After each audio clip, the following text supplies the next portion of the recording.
You ask Tiger to calculate. This deals with linear inequalities with one unknown.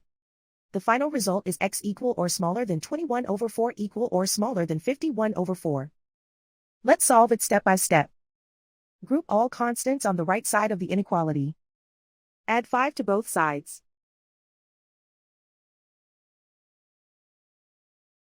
Simplify the arithmetic.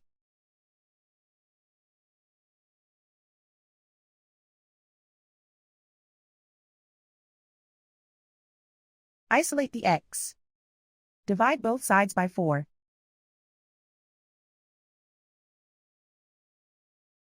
Simplify the fraction.